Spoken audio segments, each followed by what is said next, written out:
everyone, and welcome to Classic Gaming Today, where we take a look at the gaming experiences of the past through the eyes of the present.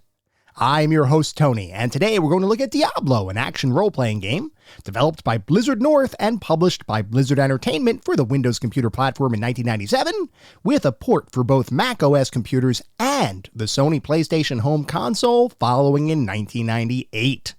We're going to talk about that game in just a couple minutes, but first, as is usual, just a little bit of housekeeping up front.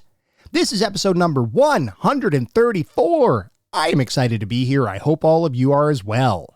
If you'd like to reach out, let me know how I'm doing, provide feedback, comments, suggestions, or just talk about classic games and technology in general. I would love to hear from you, and there are a few ways you can reach out. I have an X account with the handle @ClassicGamingT. I have an email address, which is classicgamingtoday@gmail.com, and we have our Discord server. The link is in the show notes. Discord is the best way to get in touch with me and the rest of the community around this podcast. We have a ton of fun out on Discord. We do weekly and monthly gaming challenges, prizes, rewards, discussions. It is all out there. I highly encourage you all to check it out. I also highly encourage you to check out our Patreon. It is patreon.com/classicgamingtoday.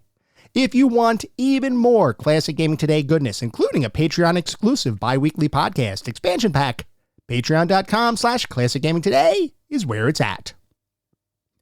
I'd also like to give a shout out to our Pantheon patrons. They are ISO, Rich Senewald, David Morton, Sam Twardowski, Sean, Oliver, and Maximus Marshall, Steve Novoselic, Wendell Jr., Chris Snowden, and Marek. Thank you guys for supporting the show. Thank you all for supporting the show. Whether you contribute monetarily or simply listen on a regular basis, I truly do appreciate all of the support. For anyone who may be new, welcome. I'd like to take a brief moment to go over the anatomy of an episode because, for the most part, all of our episodes follow a very similar format and structure. We will always start by talking about the history of the game in question, the historical context. How was the game made? Why was the game made? And then we move into a pseudo-review kind of section. And I say pseudo-review because it's not like we assign a numerical ranking or star counts or anything like that. But we do talk about every single game from several different perspectives. We take a look at the graphics. How does the game look? The sound and music. How does the game sound? The narrative and or story, if the game has one. Playability and controls, and overall feel. What does it feel like to play the game today versus when it was released 20, 30, maybe even 40 plus years ago? We do all of that to reach a verdict as far as how well the game holds up today. And to do that, we assign each game to one of several categories. At the very top of our list is the pantheon of classic gaming. If a game reaches the pantheon, you know it is that darn good. It is a certifiable classic. You should go out of your way to play those games today. Just beyond the pantheon are our golden oldies. These are still really good games. I still highly recommend you play them, especially if you enjoy the genre in which the game exists. You should have a good time. They're not quite pantheon level, but they're still really worthwhile experiences, and I still highly encourage you all to play them today. Beyond the golden oldies, we reach our mediocre mentions. This is where we start getting into the realm of games that I cannot recommend to the broad game-playing population. They might have aged a little bit, might have had a couple of issues to begin with. You may still have a good time, especially if you enjoy the genre in which the game lives. By all means, give it a go. But I can't recommend these games to the broader population. And then beyond the mediocre mentions, we reach the footnotes. These are the games that are best left in the annals of history. I have played them, so you don't have to. I cannot recommend anyone play these titles today. They have either aged incredibly poorly or they may not have been all that great to begin with. With that out of the way, we're going to start talking about the game of the day. That is Diablo.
Diablo is an action role-playing game developed by Blizzard North and published by Blizzard Entertainment for the Windows computer platform in 1997, with ports to both Mac OS and the Sony PlayStation following in 1998. Before we can talk about Diablo, we need to take a step back and talk about the company behind the game, Blizzard North, a subsidiary of Blizzard Entertainment that, interestingly, didn't begin its existence as a part of Blizzard at all, but was instead founded as a completely standalone company by the man who would ultimately become the quote-unquote father of Diablo itself, David Brevik. The story behind the creation of Diablo is really the story of how Brevik would conceptualize and eventually create a computer role-playing experience that had its origins in Brevik's own childhood dreams. And while Diablo itself didn't spring to life solely from Brevik's own imagination, the fact is, the game we all know as Diablo today really did come about as a result of Brevik's persistence, dedication, and creativity, along with a fair amount of help from others, as well as a heaping help of luck along the way. David Brevik, from a very young age, had always been interested in playing video, computer, and tabletop games, with the hopes that one day he'd be able to actually create a game of his own. Having grown up in the 70s and 80s, a good chunk of Brevik's early years were spent learning and playing the incredibly popular tabletop role-playing game Dungeons & Dragons.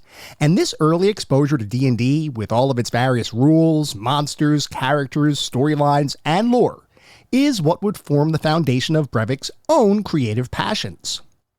Brevik dreamed of a day where he'd be able to create the game of his dreams, a role-playing experience where a party of adventurers could team up and go on a number of different quests, gathering equipment, selling loot, and gaining ever-increasing stores of experience along the way. In fact, while Brevik was attending high school as a teenager, a good portion of his time was spent thinking about how he could potentially turn his various ideas into an actual interactive game.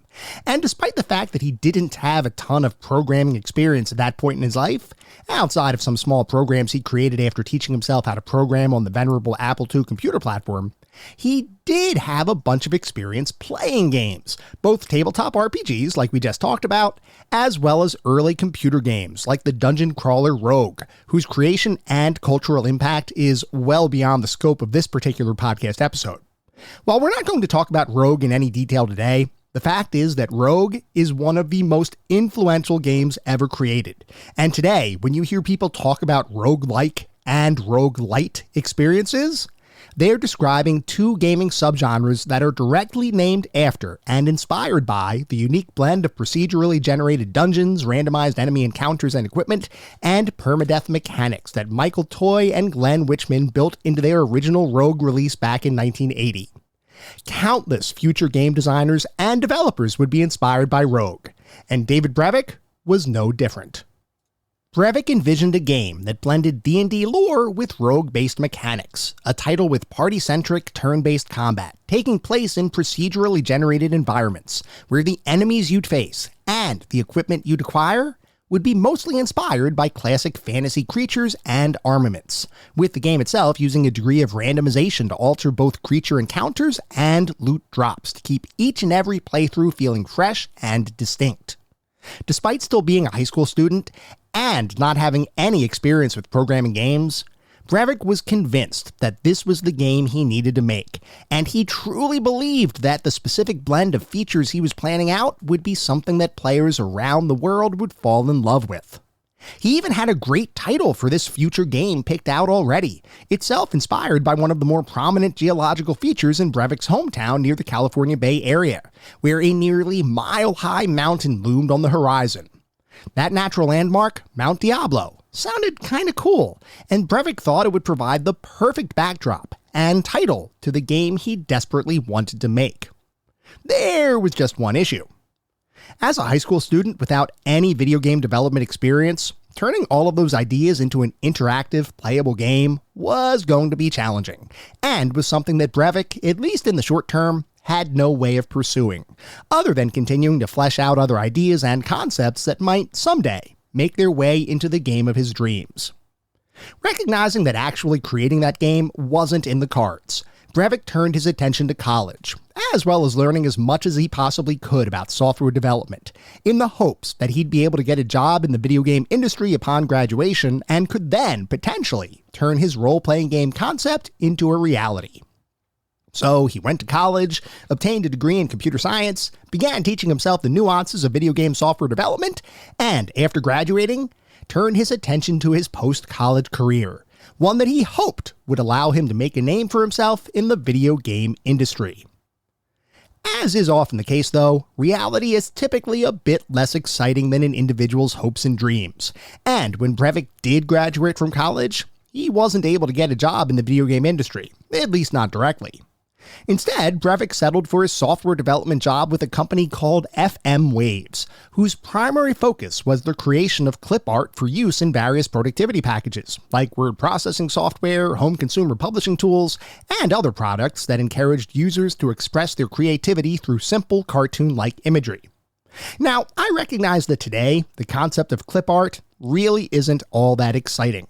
And certainly, the concept of actually purchasing a standalone clip art software package is likely a foreign concept to anyone who didn't grow up in the 80s and 90s. But the fact is that clip art in the early 90s was a fairly big and popular business. So even though Brevik's post-college employment may not sound like an exciting prospect, there was a surprising amount of potential in that particular job, at least assuming Brevik's employer, FM Waves, could actually make waves in the clip art market. Get it? Make waves? And the company name is FM Waves? Yeah, okay. Sorry about that. Anyway, as it turns out, FM Waves would end up not being a big player in the clip art market.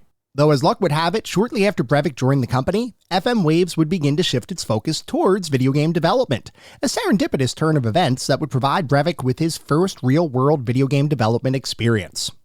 As FM Waves began working on their first video game, a platforming title for the Atari Lynx that would eventually be known as Gordo 106, Brevik would be assigned as the game's lead programmer, a role he wanted to love, but ultimately grew to loathe, as he just didn't like the experience of working at the company. Still, despite Brevik's first video game development job not being the experience he had hoped for, something good would come out of that early job.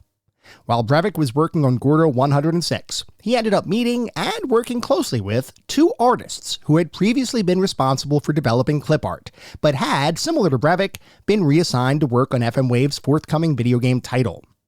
Those artists, brothers Eric and Max Schaefer, also had dreams of creating their own video games, and also like Brevik, weren't particularly enthused with working at FM Waves.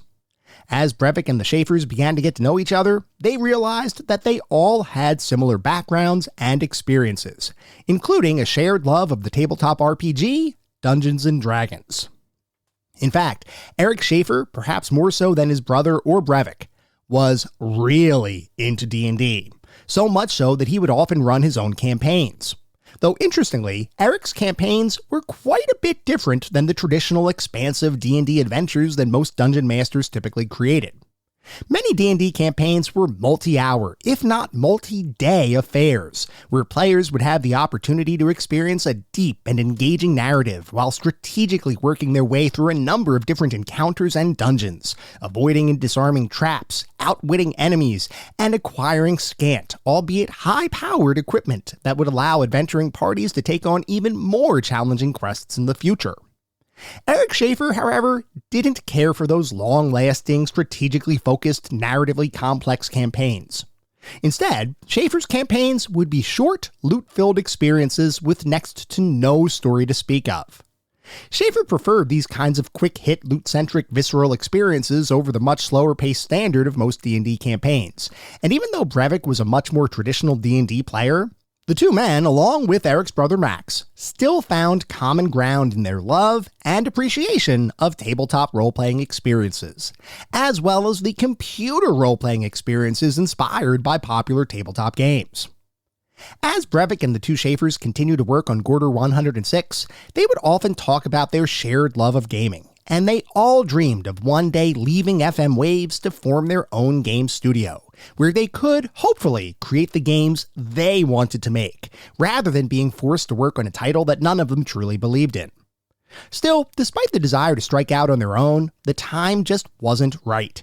And there was something to be said about having an actual paying job as opposed to taking the risky leap of creating their own company, which may or may not ultimately be successful. Unfortunately for Brevik and the Schaefers, FM Waves as a company would begin to experience financial challenges during the development of Gordo 106, driven primarily by the fact that FM Waves leadership underestimated the funding and effort it would take to bring a game to life.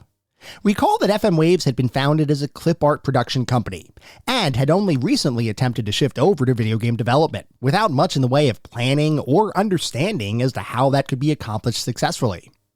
Seeing the writing on the wall, Brevik would end up leaving FM Waves before development on Gordo 106 was finished, and would subsequently join a quote-unquote real video game development studio after he left the company in early 1993, Iguana Entertainment, where he'd have the opportunity to work on both the popular arcade basketball title NBA Jam and the two-dimensional platformer Aero the Acrobat, an experience that, while short-lived, would provide Brevik with valuable insight into how to properly create and develop a video game.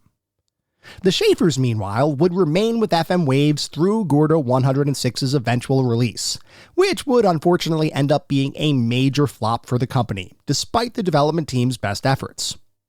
Gordo 106's lack of sales would force FM Waves, which had now been renamed as 10th Planet Software, to go out of business, leaving the Schaefers and others at the company without a job.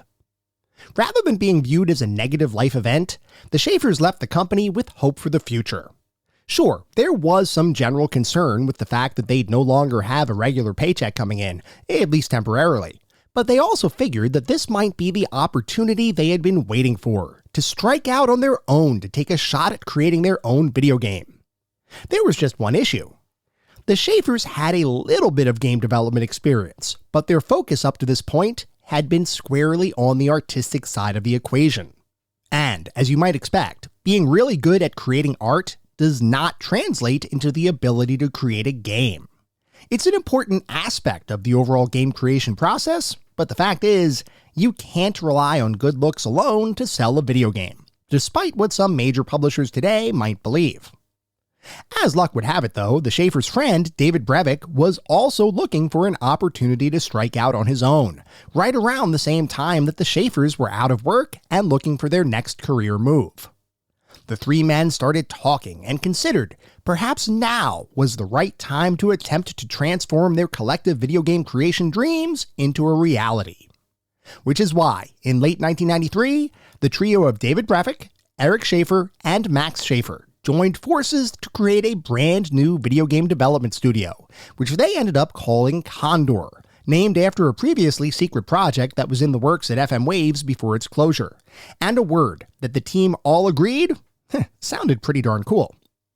Finally, after a number of years of game playing, self-taught programming and artistry, formalized education, and on-the-job training, Brevik and the Schaefers had a prime opportunity to begin creating the games they wanted to make. There was just one question on everyone's mind. What would their first game end up being? There were definitely some ideas floating around, one of which was Brevik's long-gestating Mount Diablo RPG concept, but the general consensus amongst the team was that tackling a totally original role-playing game would almost certainly be too big for the newly formed company to tackle, at least right after its inception. Instead, Condor would begin looking for opportunities to contract with more developed software publishers, in the hopes of gaining some much-needed real-world experience before they'd attempt to create a truly original standalone title born out of their own creativity and imagination. This short-term goal is what would drive Condor to work with video game publisher Acclaim on a couple of different projects, one of which was the port of the popular football series NFL Quarterback Club to portable game consoles, with the other project being the creation of the Sega Genesis version of the superhero tournament fighting title Justice League Task Force.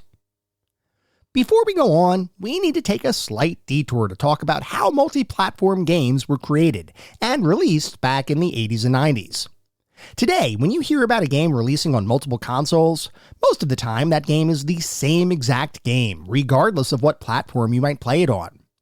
Advances in video game development tools, as well as the fact that most modern consoles are simply computers with similar components as opposed to truly proprietary collections of hardware, have made it so that multi-platform titles today are pretty much identical from one console to the next, other than differences associated with the underlying power of a given console or platform. As an example, a game that comes out on both the PlayStation 5 and the Nintendo Switch will, for all intents and purposes, be the same game from a gameplay and structure perspective, but it'll likely look a whole heck of a lot better on Sony's PS5, simply because that console has a more capable graphics subsystem that can process and display higher quality visuals than Nintendo's comparatively underpowered mobile device. Still, if you buy a game like The Witcher 3 on the Switch, you're still getting The Witcher 3, as developed by the studio behind the game, CD Projekt Red. Back in the 80s and 90s, though, this was not always the case. Many times, video game publishers who had acquired the rights to a certain media property would contract with different companies to turn that license into a video game, with each company working on a different version of the game for different console platforms, despite the fact that at the end of the day, the games might be named identically. As a prime example, think of the Sega Genesis and Super Nintendo versions of Disney's Aladdin. Both games were ostensibly quote-unquote Aladdin, but both games were also very different experiences, with different graphics, gameplay, levels, audio, and pretty much everything else. That kind of disparity between multiple platform releases for a singular game was fairly common in the 80s and 90s, where a single publisher, like say Acclaim, might work with multiple development studios to bring a game to life for different consoles. I mention all of this because this exact situation was playing out in real time for Condor with their work on Justice League Task Force for the Sega Genesis. The interesting thing here, though, is they had no idea that a separate but identically titled game was being created by a different company for the Super Nintendo Entertainment System. That realization wouldn't happen until the 1994 Consumer Electronics Show, or CES, which saw David Brevik showcasing the work Condor had completed on their version of Justice League Task Force, while at the same time attempting, unsuccessfully, to sell his long-standing idea for an RPG that he still believed the world would love. If only he was given the chance to create it. While Justice League Task Force was the main reason Condor was attending CES to begin with, Brevik took every opportunity that presented itself to meet with a variety of game publishers to talk about his Mount Diablo-inspired RPG, which he pitched as a turn-based, party-centric experience, complete with tons of loot to acquire, enemies to defeat, and locations to explore. Very similar conceptually to any number of other RPGs that had released on the market previously. Beyond that concept, which hadn't changed much since Brevik originally imagined it back in high school, several newer ideas had been added to Brevik's pitch, including several mechanics inspired by Eric Schaefer's previously fast-paced D&D campaign exploits, along with the ease of accessibility that critically acclaimed and player-beloved sports and action titles of the time had implemented, namely games like NHL 94 and id Software's first-person shooter juggernaut Doom. While Brevik's initial concept for his game centered around traditional, slower-paced RPG mechanics, the team considered that a faster-paced experience might appeal to more players, and by extension, the team wanted the act of getting into the action to be as streamlined as possible. Many RPGs of the time allowed players to create their own characters, distributing stats to various attribute categories, tweaking their builds, and making any number of other customizations to their characters, all before ever having the chance to pick up a weapon and begin bashing bad guys. Brevik and the team wanted to remove all of that upfront work, instead allowing players to enter the game simply by clicking play, similar to how quickly players could get into a sports matchup, or how quickly gamers could begin blasting demons to smithereens in Doom. There was no deep thought required to begin those games. Players could simply, play the game. Brevik and the team envisioned a similarly fast start to the action for their Mount Diablo concept, and further imagined a streamlined gameplay experience that would utilize the best parts of traditional RPG mechanics while eliminating all of the stuff that typically slowed down the experience of actually playing the game. The game was still intended to be a turn-based party-centric experience. It was just being reimagined as faster paced and more streamlined than most similar RPGs that had been released previously. Brevik and the team all really believed in this idea, which is why Brevik made it his personal mission during the 1994 CES to speak to nearly every publisher in attendance, in the hopes of securing funding to go off and develop Mount Diablo from a concept into reality. There was just one issue. Every publisher Brevik approached to pitch his idea quickly rejected the concept, with most declaring, and I quote, that RPGs are dead. Despite being constantly told that his idea had no merit, Brevik didn't relent, and throughout the entirety of the CES, he never missed an opportunity to talk about his RPG concept, even if every pitch ended up being a swing and a miss. Interestingly, as Brevik was wandering the CES show floor, he eventually came across a booth for the company known as Silicon and Synapse, where one of the co-founders of that company, Alan Adam, was demoing his version of a superhero fighting game called Justice League Task Force. It turns out that Silicon and Synapse had been contracted by Acclaim to develop the Super NES version of that title, while Condor had been contracted to work on the Genesis version of the game. This was a bit of a shock for Brevik, who immediately struck up a conversation with Adam to compare and contrast the work each company had performed on the identically named fighting game. And surprisingly, both companies had ended up creating a very similar game, even though the two had never even met or discussed the project prior to this chance meeting at the 1994 CES. It was honestly uncanny how similar the two versions of the game were, and as Brevik and Adam continued to chat, they began to realize that they had more in common beyond the fact that both of their companies were in the process of creating a game called Justice League Task Force. Over the course of that conversation, the two discovered that they shared many of the same game design principles and ideas. So much so that Adam ended up pulling Brevik aside to give him a special sneak peek at one of Silicon and Synapse's still in development titles, a real-time strategy game that the company had given the working title Warcraft: Orcs and Humans. That game, Warcraft, was being created as a sort of successor to one of the company's prior games, the Lemmings-inspired puzzle platformer The Lost Vikings, which gave players the ability to control 3 distinct Vikings, each with their own skills and mechanics, to solve a number of different puzzles across the game's various levels. The team at Silicon and Synapse had taken the core concept behind that puzzle platforming game and envisioned an expanded concept, one that would present players with a grand, sweeping strategy experience, where players wouldn't be responsible for simply controlling 3 characters, but could instead control armies of units, all in the hopes of besting their opponents in real-time, deeply strategic combat scenarios. Brevik saw Adam's Warcraft prototype and immediately thought, perhaps Silicon and Synapse would be interested in working together to turn Mount Diablo into a real game. The two companies seemed to have similar thoughts around faster-paced, impactful gameplay, and Brevik figured that a joint collaboration might be a mutually beneficial relationship. The only issue was, Adam and Silicon and Synapse were focused solely on the creation of Warcraft, and the company didn't want any new ideas to potentially distract them from work on that title. So Adam requested, nicely, that Brevik hold on to his idea and come back to discuss the details after work on Warcraft had finished. Having to wait to discuss his new game concept with a like-minded game development studio was a bit frustrating. But at the same time, this was the first company Brevik had spoken with who didn't shoot his idea down immediately. So at the end of the day, Brevik looked at the chance encounter as a definite win. At this point, we're going to fast forward to January of 1995. Warcraft had just released to rave reviews and strong sales, and Silicon and Synapse had undergone a name change itself to, you may have guessed it, Blizzard Entertainment. With work on Warcraft complete, 2 members of Blizzard's leadership team, Alan Adam and Pat Wyatt, scheduled a meeting with David Brevik and Condor's designers to finally listen to the pitch for their Mount Diablo RPG. As the Warcraft creators sat in the room and listened to the team's pitch, they began to be more and more impressed with the vision for the game, and by the end of the meeting, Blizzard knew that Brevik's idea was something truly special. And before Adam and Wyatt left Condor's offices, they had agreed to help Brevik turn his RPG concept into a real game.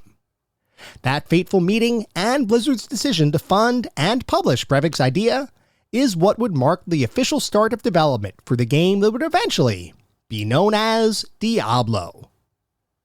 With a publishing partner secured, work on Diablo could finally begin in earnest, with Brevik and the team working tirelessly to bring his turn-based, albeit fast-paced, RPG to life.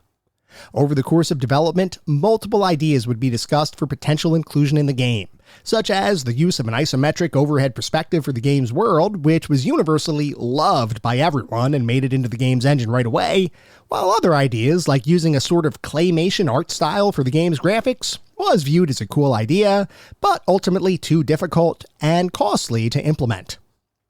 Brevik's original concept would continue to be refined over time, with different features like party-based combat removed, other features tweaked, and new ideas like those we just discussed presented for potential inclusion in the game.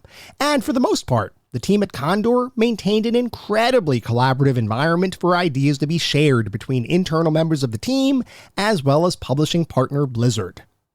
Over the course of Diablo's initial development period, steady progress was being made without issue, and by all accounts, Diablo was shaping up to be an engaging future entry in the RPG genre. As it often happens though, sometimes the most well-planned work can suddenly become derailed by unexpected pressures, which is exactly what almost happened when Blizzard brought forward a new idea to the team. Spurred on by the success of Blizzard's own real-time strategy game, Warcraft, the company believed that Diablo could be made even better if the team ditched the turn-based combat that the entire game had been based on, in favor of real-time, fast-paced combat. When the team at Condor heard Blizzard's idea, the general feeling across the company was one of excitement, as they believed that an even faster-paced experience would really set Diablo apart from other RPGs that had come before it. That sentiment was shared amongst almost everyone at the company, with the lone exception being David Brevik himself, who believed that the game couldn't possibly be changed in such a dramatic way without completely obliterating the development schedule. And even beyond that, Brevik didn't believe real-time combat would add anything of value to the game. From Brevik's perspective, this is one idea that should have never been proposed, and the fact that his own team immediately jumped on the real-time bandwagon was a major source of irritation for him. Despite Brevik's personal opinion on the matter, he wanted to make sure that everyone working on the game had a chance to have their voice heard. So, he put the whole real-time versus turn-based debate to a vote, and Brevik ended up being the sole dissenting voice across the entirety of both Blizzard's and Condor's teams. With Brevik overruled, he begrudgingly sat down to begin figuring out how he could possibly transform Diablo from a turn-based RPG into a real-time action fest, believing that the task was close to impossible without a significant amount of rework. As Brevik began playing around with the game code though, he started to make a fair amount of progress, certainly more so than he ever expected to make in such a short time. Brevik, while skeptical, was intrigued, so he spent the entire weekend working on this turn-based to real-time conversion, until eventually on Monday morning, he had a fully implemented real-time combat version of the game up and running. Brevik had accomplished in a single weekend what he believed was almost impossible, and in the process, even he had to admit, real-time Diablo was light years better than turn-based Diablo. It turns out Blizzard's idea was apparently a good one. With Diablo now a real-time, fast-paced action RPG, work continued on the game, mostly without issue. And in fact, the Condor and Blizzard teams would end up becoming even closer partners in the creation of the game. So much so that Condor would eventually be purchased by Blizzard and become a subsidiary of the company, which from 1996 on would be known as Blizzard North. Despite being a subsidiary of Blizzard Entertainment, Blizzard North would maintain their autonomy as a company, with David Brevik continuing to act as the company's CEO, and the two founding Schaefer brothers, Eric and Max, maintaining their own positions as vice presidents within the organization. Regardless of that continued autonomy though, becoming a part of Blizzard brought with it certain benefits, such as continued funding and support in the creation of their forthcoming game, as well as access to some of the best and brightest talent in the industry. And nowhere was that talent on greater display than as Diablo's development began to come to a close, which is when the team prepared to add one of the final major features to the game, the introduction of multiplayer gameplay. The team at Condor and now Blizzard North were very talented game designers, developers, and artists, and they knew early on that adding multiplayer to Diablo would be a major selling point for the still in development title. There was just one problem. Nobody at the company had the foggiest idea of how to actually develop multiplayer code for the game. And in fact, when Blizzard South, which was the colloquial name of Blizzard Entertainment at the time, came up to visit Blizzard North to figure out how to integrate Diablo's multiplayer code into the forthcoming Battle.net online service, they quickly discovered that there was no Diablo multiplayer code at all. So Blizzard South did the only thing they could do. They sent a bunch of their staff up to Blizzard North to help the team implement multiplayer in Diablo, as well as put the finishing touches on the game, a move that the two sister companies hoped would set Diablo up to be a major hit. The only question was, would the collective efforts of both Blizzard North and Blizzard South end up being recognized with any degree of critical and commercial success? The short answer to that question is yes it would, as upon Diablo's release in January of 1997, the game would be met with significant acclaim from critics and players alike, as countless individuals flocked to the game to enjoy an experience that would come to redefine the meaning of the phrase action RPG. Interestingly, Blizzard's sales expectations prior to release would be fairly modest, as the team thought that the game might potentially break 100,000 copies sold, which would have been good enough to be declared a hit, but not good enough to be declared a blockbuster.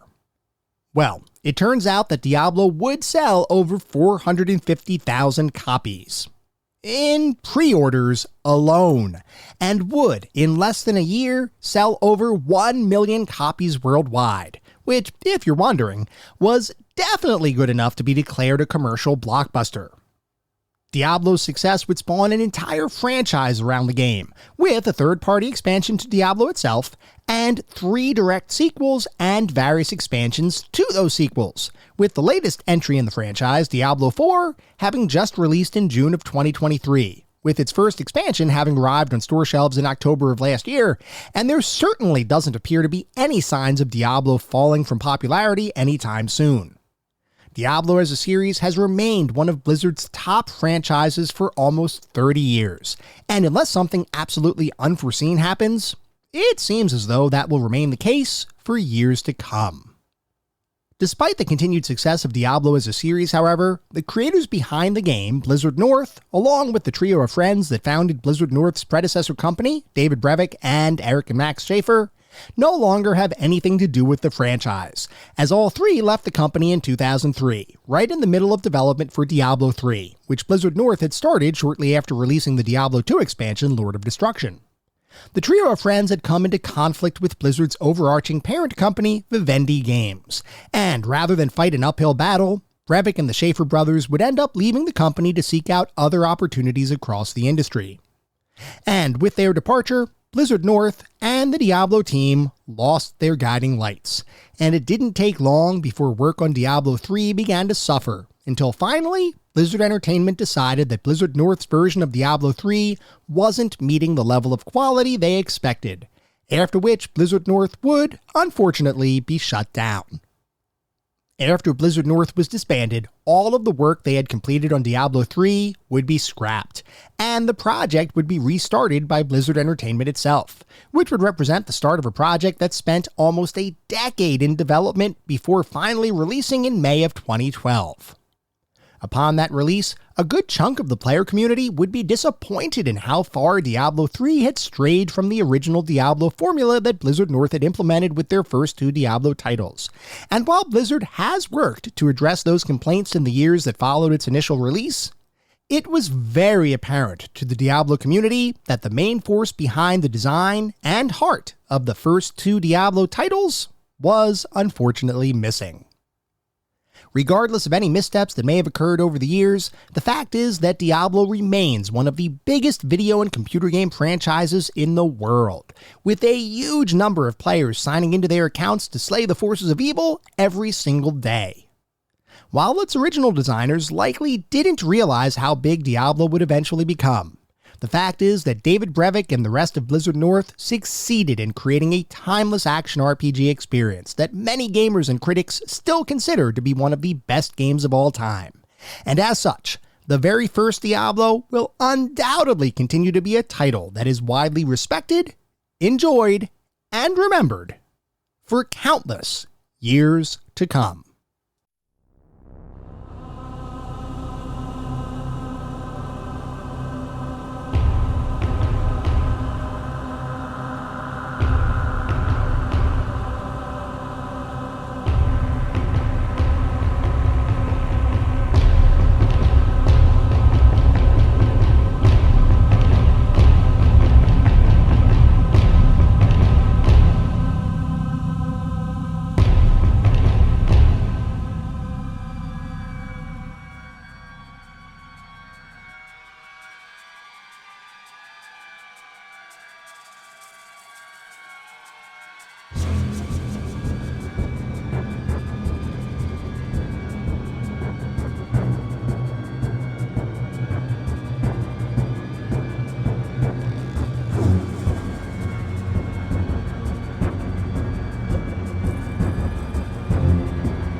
We are now going to shift to start talking about what it feels like to play Diablo today versus when it was released almost 30 years ago.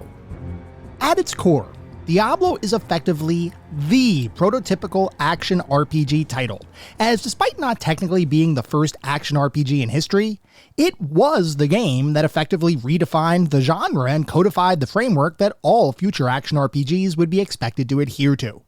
And if anyone has played an action RPG title following Diablo's release, you'll likely have some familiarity with the core structure of the game, in that you get to create your own character from a set of 3 distinct classes, each of which have unique initial stat allocations and skills, and then you're dropped into the game to hack, slash, and quest your way to victory through an ever-evolving horde of enemies en route to, hopefully, defeating whatever supreme evil presence is at the heart of the enemy horde. Over the years, action RPGs have evolved to include ridiculously sized worlds with numerous dungeons, massive quest chains with branching narratives, millions of potential item drops split between handcrafted mythical items and pseudo-randomly generated legendary, epic, and other tiered equipment, ludicrously broad skill trees with the ability to customize your character's build to your exact desires and specifications, and always online multiplayer populations where tackling a challenging quest line with friends or strangers is literally only a click away. Modern efforts in the action RPG space, including Diablo 4 and the Path of Exile series, have shown just what action RPGs are capable of, with a scope that dwarfs even the broadest imaginations of countless players around the world, with an experience that is truly never-ending as new content, expansions, and free add-ons continuously get released to keep each of these games feeling fresh for years after their respective releases. I mention all of this to say that the original Diablo, as released in 1997, is absolutely not that kind of action RPG that we just talked about, with an expansive world, numerous quests, and countless item drops and character build options. Rather, Diablo is a much more quaint action RPG experience, a return to simpler times where you could count the number of available player classes on one hand, you had the equivalent of one fairly large dungeon to explore, and you only had to worry about completing quests for a handful of one town's inhabitants, rather than juggling a massive quest journal full of different tasks spread out across multiple expansive continents. For modern players, returning to this simpler style of action RPG experience might sound like a turnoff, because Diablo is, most certainly, a more limited experience than any modern ARPG on the market today. To assume that Diablo's simplicity reflects a poorer gameplay experience, though, would be a terribly wrong assumption. And in fact, as we'll talk about, Diablo remains an incredibly fun experience that in some ways is even better than the massive ARPGs that dominate the market today. Despite its more limited gameplay options, Diablo remains an outstanding action RPG experience, and one that does so many things right that it's easy to see why it became the flag bearer for the entire ARPG genre shortly after its initial release. So let's talk about Diablo. When you first start the game, you'll be given the option of selecting between a single-player campaign or a multiplayer adventure, with the distinction between the two being, obviously, whether you're playing by yourself or if you're playing with a group of friends, or potentially enemies. Though, assuming that the multiplayer experience is simply a group version of the single-player campaign is not entirely accurate, as there are certain features specific to each version of the game, all of which serve to make both single-player and multiplayer a unique experience. Regardless of which mode you're playing though, your first order of business will be to create your character, and during character creation is the first moment that you'll likely notice just how much simpler Diablo is in comparison to its descendants. Creating a character involves selecting between one of three characters, either a warrior, rogue, or a sorcerer, assigning a name, and that's literally it. There are no customization options, there is no skill point assignment, and there are no subclass definitions. You literally pick your class, enter your name, and off you go into the world of Diablo. The major distinction between the classes, at least at the beginning of the game, is your stat point allocation, which is spread between four main proficiency areas. Strength, which governs the power of your melee attacks. Magic, which affects what kinds of spells you'll be able to learn and the size of your mana pool. Dexterity, which impacts both your chance to hit opponents as well as your armor class, and Vitality, which is tied to your overall number of hit points. As you might imagine, each class is defined with certain starting stats higher than others, and each class has different maximum skill point allocations that you can reach as you play the game. As an example, warriors can only reach a max magic skill of 50, but can pump their strength up as high as 250, should you want to. Sorcerers, by contrast, can boost their magic up to 250, but can only ever achieve a maximum strength of 45. These stat allocations will impact a number of different aspects of your overall gameplay, including your overall ability to damage opponents while avoiding damage yourself, as well as affecting what types of equipment you'll be able to equip as you find loot throughout your adventure. See that big axe you just found lying on the ground? Well, it requires 60 strength to use, which means sorcerers aren't going to be able to wield it at all. That cool staff with an imbued spell, though? No issue for a sorcerer, though warriors won't know what to do with it, as they wouldn't have the magical aptitude to tell a magic staff from a piece of firewood. These stat limitations and class alignments, while simple, are just enough to give each class a distinct feel while you play the game, with the melee-centric warrior wading into battle fearlessly, while rogues and sorcerers might take a more cautious approach overall. These distinct playstyles go a long way to making the game feel deeper than it otherwise is, simply because the choice of your starting class really does impact the way you play the game, which from my perspective is a critical piece of delivering an engaging action RPG experience. Interestingly, despite the fact that you don't have the ability to truly create the hybrid class of your dreams, there is some opportunity to mix and match different aspects of the three classes together, which creates a situation where classes can sometimes extend beyond their basic definitions to become something more. As an example, you can learn some rudimentary spells as a warrior by bumping up your magic skill, and while you'll never be able to memorize the same level of spells as a fully developed sorcerer, you can add some magic to your repertoire to make your personal build more unique than just a standard cookie-cutter warrior. The other cool thing is that the equipment you find throughout your adventure, which we'll talk about more in a little bit, can also add stat points to your different attributes, which means you can technically bump certain stats higher than their maximum allocation based on your class. The combination of your equipment loadout plus the skill points you allocate every time you level up is what will make up your unique character build. And even though the game only has 3 classes to begin with, there is more diversity in gameplay styles than you might first expect. A good chunk of that diversity is driven by the equipment that you end up using throughout your journey, though once again, the choice of equipment here is decidedly simpler than most ARPGs that you may be playing today. In Diablo, you have 7 equipment slots to play around with your main and offhand allowing for the use of a weapon and shield, or two-handed weapon depending on your preference, a body slot for cloaks and armor, a head slot for helmets or magical circlets, and 1 amulet and 2 ring slots allowing for some magical adornments to further distinguish your character build. The equipment system in Diablo will likely be instantly familiar to most ARPG players, as each piece of equipment has a number of different potential effects and stats, with the overall effectiveness of the equipment represented by one of 3 rarity levels, either common, rare, or unique. As with modern ARPGs, rarer items can potentially be augmented by affixes, which serve to make each piece of equipment a bit more unique. As an example, a certain item might have an affix that improves the speed of a weapon, or the chance to hit an enemy, though unlike modern games that can sometimes feature items with a ridiculous number of stats and affixes, the loot in Diablo is much more limited in terms of the expansiveness of their stat and affix assignments. This actually works well within the more limited scope of the game's design, and rather than feeling like a weaker set of equipment, you'll quickly become familiar with which pieces of equipment are worth using and which ones are better left to rot on the battlefield. Assuming you find some good equipment, you'll probably want to keep that equipment in tip-top shape, which is where the weapon durability system comes into play. As you might expect, continued use of specific weapons or pieces of armor will make that equipment's durability degrade over time, until eventually it breaks entirely. In Diablo 1, this is something you really want to avoid, as unlike future iterations of the title, a piece of equipment breaking in Diablo results in you losing that piece of equipment forever, rather than it becoming an unusable item until you get it repaired at a blacksmith. I admit, I was not expecting this when I first started playing the game, and I did end up losing a fairly good helmet early on in my playthrough, simply because I didn't manage my equipment's durability effectively. Once you realize complete item loss is a possibility, you'll likely play the game a bit more cautiously, and it won't be difficult to keep your equipment repaired and ready to take a beating.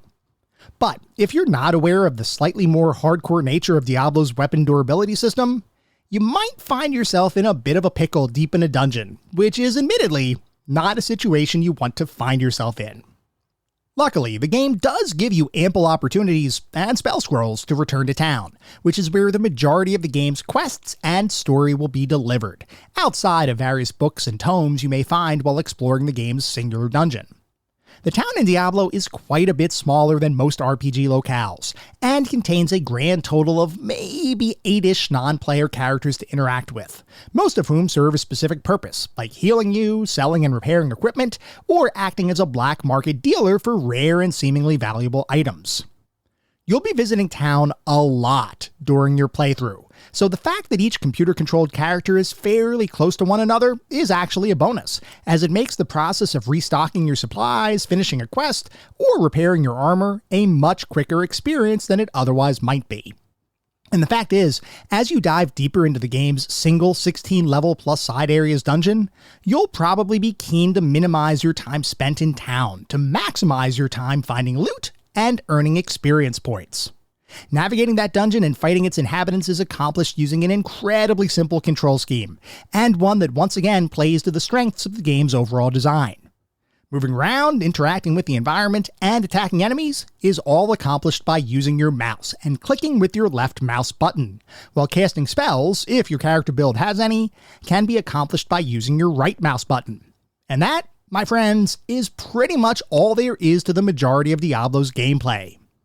You do have a quick bar of sorts that allows you to equip certain quick use items like health and mana potions, which you can use either via right-clicking with your mouse or pressing the appropriate number key on your keyboard, and there are several keyboard shortcuts for using the various features of the game's interface, like using the C key to bring up your character stat sheet or the I key to bring up your inventory, which will need to be managed frequently given its relatively small size, but otherwise, the controls here are about as straightforward as they come, and I've got to say, I was 100% enamored with the straightforwardness of interacting with the game.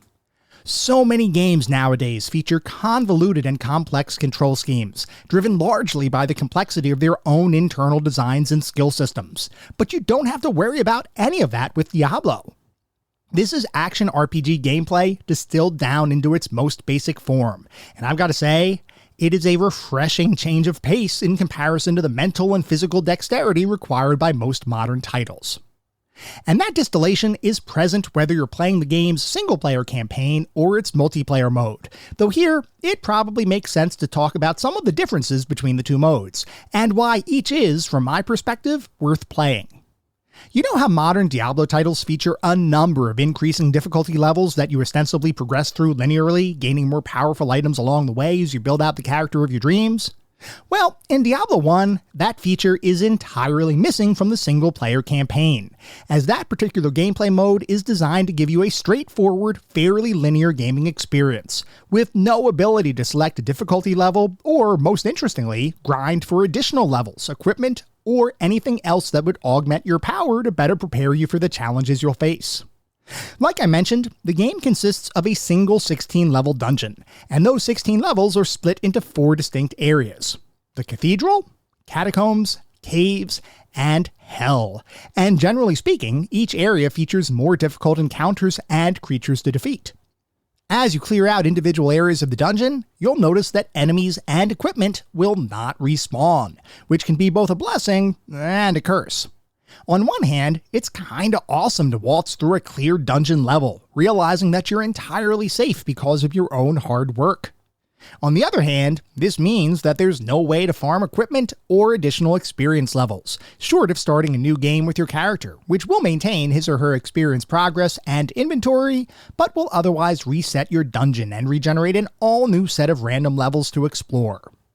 In the single-player campaign, this is the only way to actually progress closer to the game's maximum level of 50, because if you simply play the game and clear out everything in your path, you'll likely end up in the late 20s in terms of overall level progression, which is certainly sufficient to take on all of the enemies and bosses that make up the single-player experience, but for a completionist, might leave your character feeling unfinished.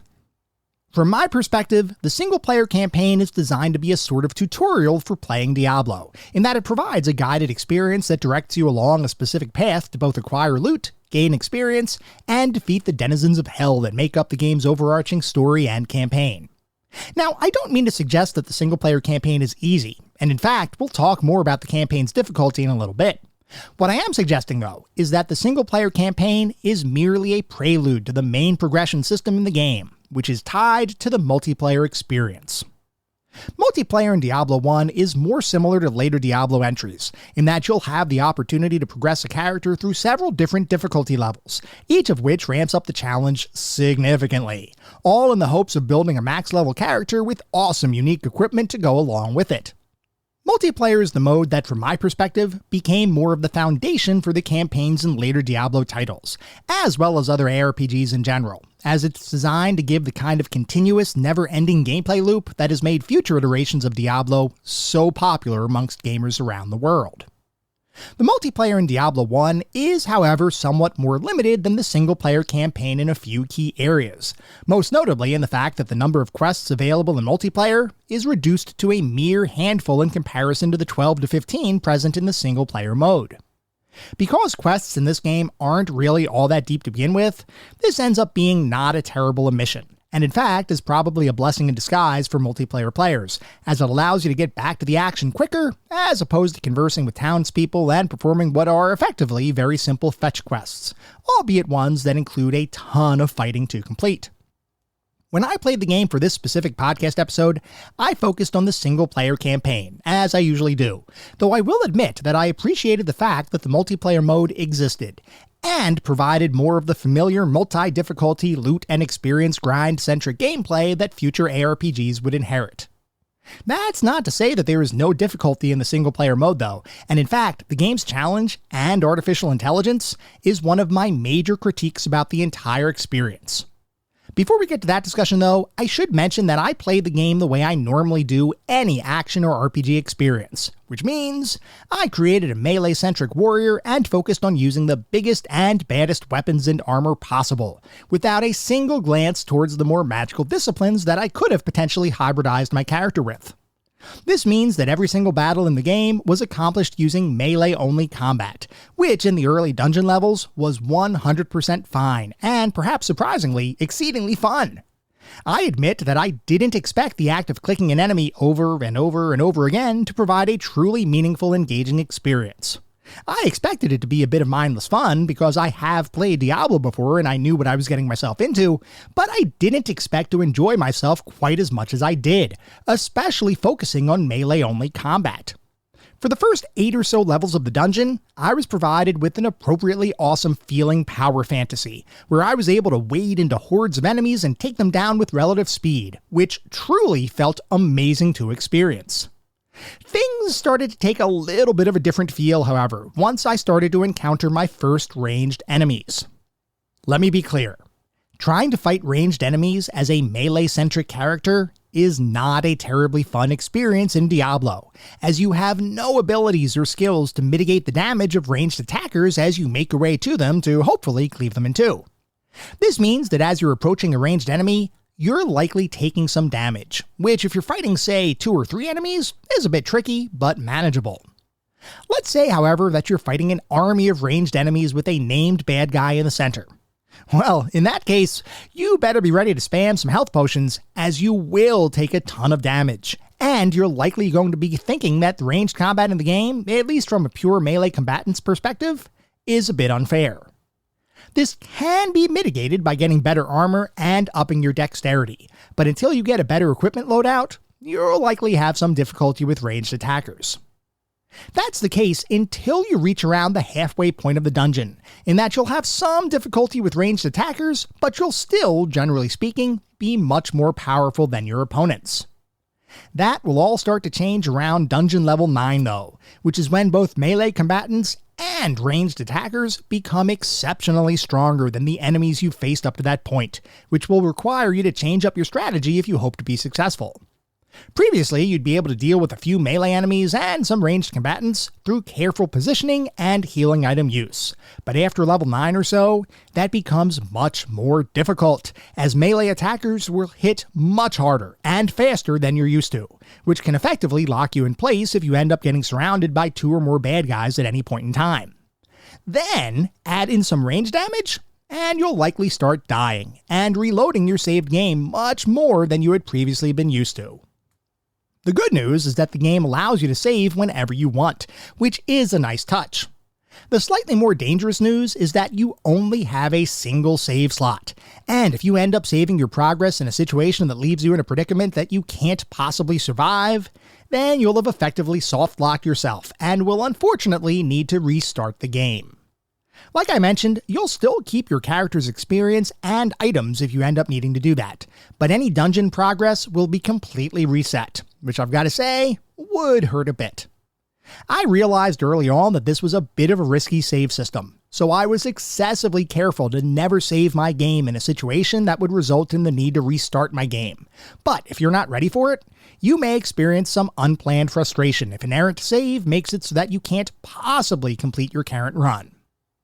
Anyway, assuming you continue to make your way deeper into the dungeon, you'll eventually reach the 4-level area that represents Hell, the final 4 levels of the game, at which point you'll have to deal with enemies that are more irritating than fun, simply because the artificial intelligence routines for these characters are super frustrating, and combined with the insane damage that you'll receive, even with a pretty well-equipped character, you'll likely need to employ a much more cautious strategy than anything you've attempted up to this point.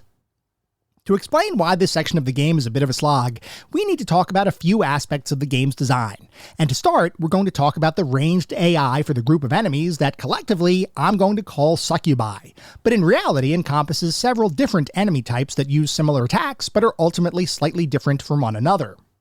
The succubi are purely ranged attackers that fire balls of colored energy at you, each of which luckily don't do all that much damage.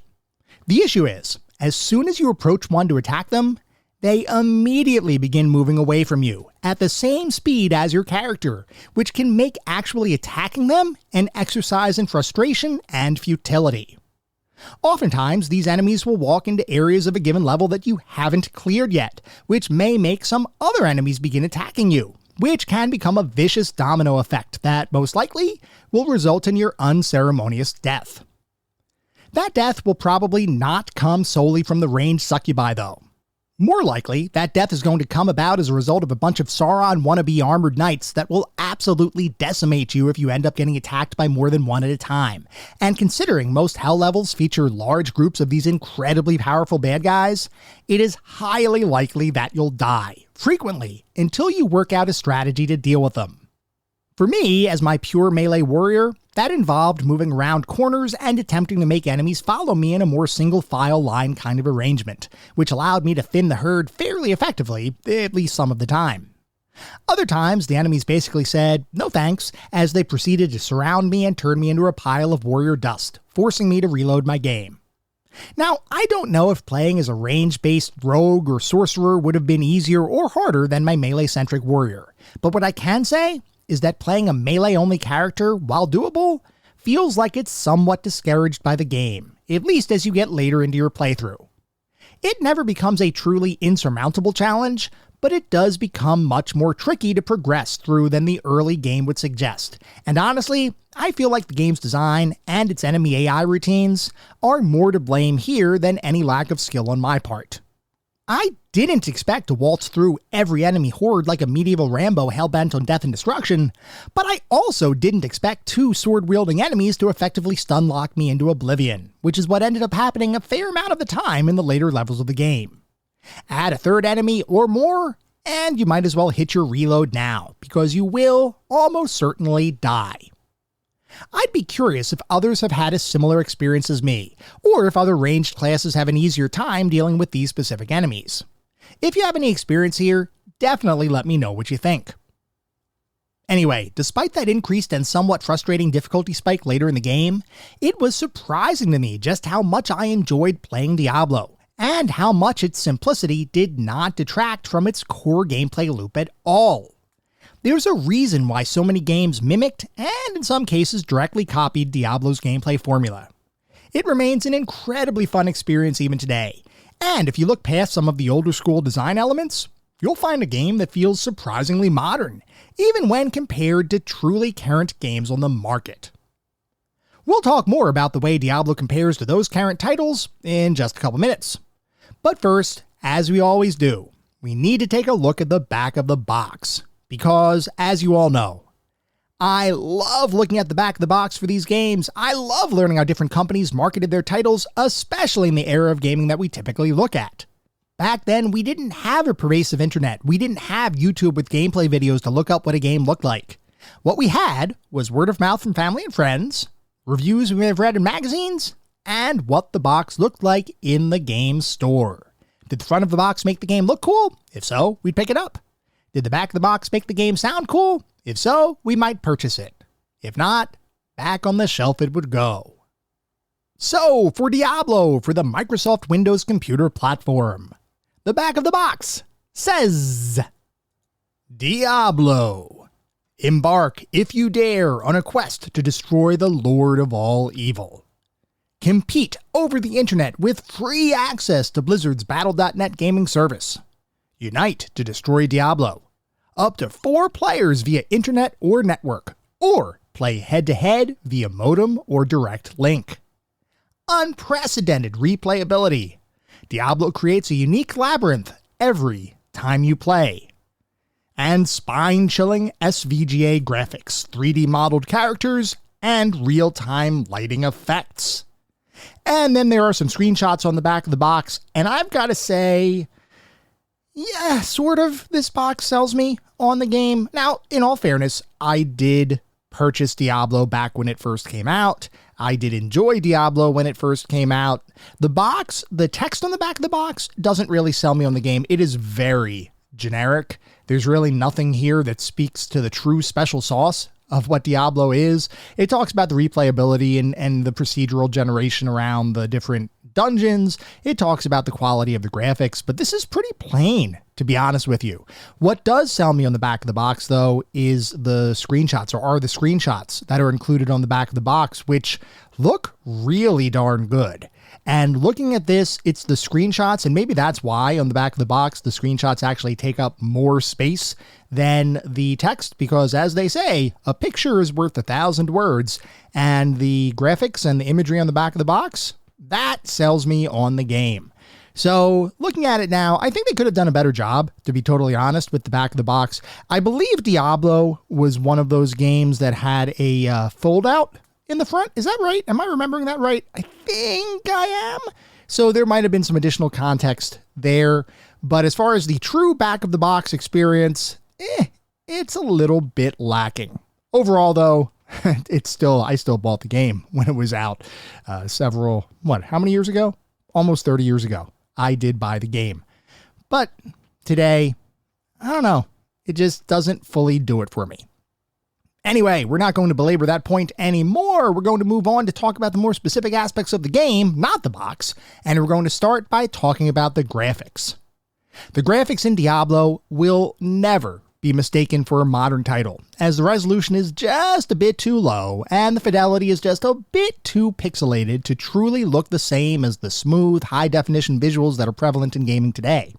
That being said, man, does Diablo look pretty darn amazing for a game from 1997, with nicely detailed environments, really well-designed, unique, and diverse character artwork, smooth animations, and, perhaps most impressively, pre-rendered cinematics that look way better than nearly any other game released from the same time period. As anyone who has played a Blizzard title over the years can attest to, whether World of Warcraft, Overwatch, or later Diablo titles, pre-rendered cinematics, trailers, and cutscenes are something that Blizzard is really good at, and the cinematics in Diablo, while certainly older looking in comparison to more recent efforts, still look great, with a level of visual fidelity and detail that for the time was mind-blowing, but even today is still appealing to look at.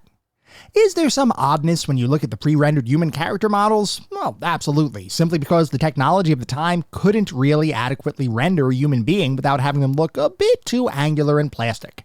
But in comparison to other titles released around the same time, Diablo cinematics are light years beyond what you'd expect, and when combined with the quality of the in-game visuals you'll experience during gameplay, there is a ton to like here, and I legitimately don't have anything to complain about. Moving on to the sound and music in Diablo is, for the most part, a perfect match for the action taking place on the screen, with suitably creepy and orchestral music forming the backdrop for your entire monster-killing experience. The best and most memorable track by far is the music that plays when you're walking about the relatively safe confines of the game's town, which is literally a piece of music that has stayed rent-free in my brain for the last 28 years. It is that iconic. Other music in the game is all high quality as well, though the fact is that none of the music that plays while fighting through the game's dungeon is nearly as memorable as that incredible town music. That doesn't mean the dungeon and action music is bad, it's just that it meshes more with the action, as opposed to standing out on its own as something truly memorable. Sound effects, meanwhile, are all fine, with a good mix of various spell and weapon effects adding heft to every battle, which is really all you could ask for with the sound effects in an action-oriented title. More interesting is the voice work for the various characters in the game, as each non-player character, as well as each of the in-game tomes that you can discover as you're dungeon diving, is accompanied by fully voice-acted performances, which I've got to say, sound great. I'll admit that the performances aren't nearly as high quality or nuanced as future releases in the Diablo series, or other games released by Blizzard following Diablo's release, but despite that fact, the voice acting here is still really well done, and it's really easy to see that Blizzard used professional voice talent to bring the world of Diablo to life, which is something I very much appreciated as I played the game. Overall, the audio environment of the game is great, and similar to the visuals, I have no real complaints or critiques. Moving on to the narrative and story, there is a surprising amount of lore and backstory included here, both within the game itself, as well as in a very interesting set of stories included in the game's manual that collectively describes the world you're about to experience as you begin playing Diablo. To paraphrase that extensive backstory, Diablo takes place in a world encompassing 3 distinct realms: the mortal plane, where humans live, the high heavens, which is where angels and other holy beings reside, and the burning hells, which is where devils and demons get all snuggly by the fire as they torture the various inhabitants that call hell home. Over the course of millennia, there have been endless wars between high heavens angels and the burning hell's demonic hordes, eventually resulting in the 3 lords of hell ascending to the mortal realm in an attempt to exert influence over all of humanity. Luckily for humankind, a group of powerful adventurers known as the Haradrim banded together to defeat and imprison the Lords of Hell and magical devices known as Soul Stones, which are effectively gems designed to house the spirits of powerful creatures. These Soul Stones were all hidden in various locations, with one of the Lords of Hell's Soul Stones, Diablos, buried under a monastery near the town of Tristram. Over time, the purpose of those soul stones were forgotten, and following a renovation project that resulted in the monastery being transformed into a cathedral, Diablo was able to manipulate the cathedral's archbishop, Lazarus, to free him from his soulstone prison. Afterwards, Diablo expanded his influence, possessing the town's king and his son, and transforming the catacombs beneath the cathedral into a one-way ticket to hell, as demonic minions began taking over the area, forcing Tristram's inhabitants to live in constant fear. One day, you, as whatever adventurer you create, arrive in town, and are quickly asked to free the townspeople from the demonic presence infesting the cathedral, its catacombs, and the surrounding area. It is up to you to take on various quests, explore the depths of the nearby dungeon, and generally make life hell for thousands of demons as you attempt to defeat the hellish army and its demonic leader, Diablo, once and for all. This story 100% worked for me, and despite the fact that the actual execution of the story was much less deep than full-fledged, less action-oriented RPGs like Baldur's Gate and similar titles, Diablo's narrative still worked really well within the context of the game, and I especially loved the fact that there was such extensive lore provided in the game's manual, which served to give interested players a resource to review if they so desired, while not bogging down the actual action-oriented gameplay with excessive story exposition that could potentially have gotten in the way of the action. As it stands, Diablo struck a perfect mix between action, RPG mechanics, and story, and I thought what was delivered in the game, as well as the backstory provided in the game's manual, was absolutely perfect. Moving on to the playability and controls, we already talked a bunch about the game's playability and controls earlier, so I'm not going to rehash all of that here. What I will say, though, is that Diablo features a surprising amount of modern-like amenities, like the ability to save anywhere, several different shortcuts from various depths of the dungeons to the town surface, and surprisingly easy to acquire healing and quality of life items, like town portal scrolls, that serve to make the experience feel more current than it probably should. At the same time, it marries those modern-feeling amenities with old-school design principles, like artificial intelligence and enemy damage values that really favor the computer over the player, and the fact that you only have one save slot per character, which could potentially lead an unexpecting player to have to reset his or her dungeon progress in order to escape a potentially irritating death loop. This marriage of forward-thinking design and old-school mechanics works surprisingly well throughout the entire game. And while I'd be lying if I said this was a perfect action RPG experience, I've got to say, I was incredibly surprised that the game felt as good and fun to play as it did. I expected Diablo to be a good game even today, because it is a beloved classic title for a reason. But I honestly didn't expect it to feel quite as good as it ended up being. And in truth, the game exceeded nearly every single one of my expectations along the way. So, what is our verdict on Diablo? Well, Diablo is, beyond a shadow of a doubt, a monumental release in computer and video game history, and even beyond its historical significance, it remains an amazing game to play and experience, even today. And because of just how good the game was, and is, it is undeniably a surefire inductee into our pantheon of classic gaming. This is one of those titles that everyone needs to play for themselves, as it not only gives important insight into the history of the action RPG genre, but it also stands the test of time to become a certifiable classic in every conceivable way. It might not be as full-featured or complex as the action RPGs that would evolve from Diablo's much simpler framework, but that in no way diminishes the quality of the title, and in fact, in many ways, that simplicity works for it to make the entire experience feel tighter and more focused than the more wide and expansive ARPGs that dominate the market today. For that reason, as well as all of the praise I've already heaped upon the title, Diablo is absolutely and unequivocally deserving of its spot in our pantheon of classic gaming.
That was our episode on Diablo. I hope you all enjoyed listening to it as much as I enjoyed creating it.